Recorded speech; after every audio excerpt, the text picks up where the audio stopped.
గా చూసినప్పుడు ఈ రెండిటి మధ్య వ్యూహము రాజధాని ఫైల్స్ రెండు డిఫరెంట్. ఇది ఒక సబ్జెక్టు.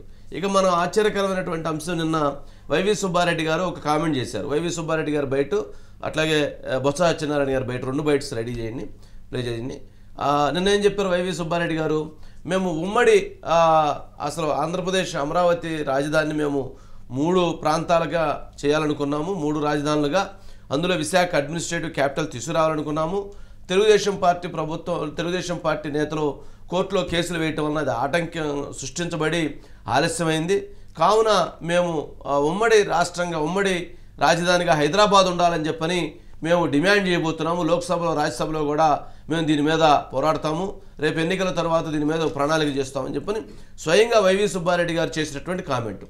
దీనికి బొత్స సత్యనారాయణ గారు ఏం చెప్పారనంటే, చిచి అసలు వైవి సుబ్బారెడ్డి గారు అలా మాట్లాడలేదు, మీడియా కావాలని చెప్పని వక్ర భాష అని చెప్పింది, మీడియా కావాలని దీన్ని తప్పుదోవ పట్టించింది అనే విధంగా ఆయన మాట్లాడారు.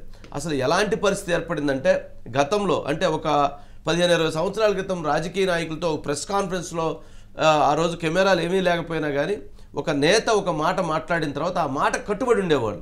తర్వాత ఉదయాన్నే బ్యానర్ ఐటమ్స్ వచ్చినప్పుడు బ్యానర్లో ఆయన ఈ కామెంట్స్ చేశారు, ఇది వివాదమైన కామెంట్ అన్నప్పుడు కూడా దాన్ని ఎస్ నేను అన్నాను, దాంట్లో నేను నిలబడుతున్నానని చెప్పాడు. లేదంటే నేను అన్నాను అది పొరపాటు అని చెప్పి తర్వాత చెప్పుకునేవాడు. పబ్లిక్గా కెమెరా ముందు మాట్లాడి తర్వాత వాళ్ళు అలా మాట్లాడలేదు, మీడియా వక్రీకరించింది అనేటువంటి మాటలు ఏవైతే ఉన్నాయో నిజంగా సభ్య సమాజం తలదించుకునేటువంటి పరిస్థితి ఏర్పడుతుంది. ఒక మంత్రులుగా, క్యాబినెట్ హోదా కలిగినటువంటి నేతలుగా, లేదా సుదీర్ఘ రాజకీయ అనుభవం ఉన్నటువంటి నేతలుగా ఉన్నటువంటి వ్యక్తులు ఇలాంటి సంభాషణ, ఇలాంటి ఆరోపణలు, ఇలాంటివి చెప్పడం అనేటువంటిది అత్యంత నీచమైనటువంటి రాజకీయ సంస్కృతి వేదికగా ఇలాంటి సంఘటనలు జరుగుతున్నాయని అనిపిస్తూ ఉంది. ఒకసారి బైట్స్ ప్లే చేయండి. వైవి సుబ్బారెడ్డి గారు ఏమన్నారు? కంబైన్డ్ రాజధానిగా హైదరాబాద్ను కంటిన్యూ చేయాలని మా ఆలోచన. దీనిపై మా పార్టీ అధ్యక్షుడితో, పార్టీ నాయకులతో చర్చించుకొని ఎలక్షన్లు అయిపోయినాక దీనిపై ఒక వివరణ కూడా ఇవ్వటం జరుగుతుంది. ఎందుకంటే విశాఖ రాజధాని వచ్చేసి ఉంటే ఇప్పటికీ ప్రాబ్లం లేదు, కాలేదు. ఇది ఎప్పుడు కార్యసాధన చేస్తామో తెలియదు, న్యాయపరమైన చెప్పులు ఎదుర్కొంటున్నాం కాబట్టి.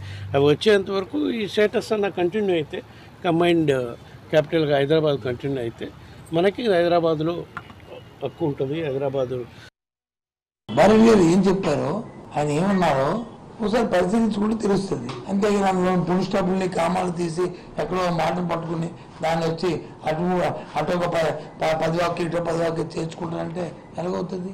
నోనో, ఈ ప్రతిపక్ష మాట నేను తీవ్రంగా ఖండిస్తున్నాను. ఎవరైనా ఆలోచన ఉన్న వాళ్ళు ఎవరైనా మళ్ళీ ఉమ్మడి రాజధాని కొనసాగించాలని అడుగుతారండి? సుబ్బారెడ్డి గారు కానీ మాకు కానీ అంత ఆలోచన లేదండి. ఇవాళ కొత్తగా రాజకీయాలకు వచ్చాము మేము. సుబ్బారెడ్డి గారు ఏం చెప్పారు?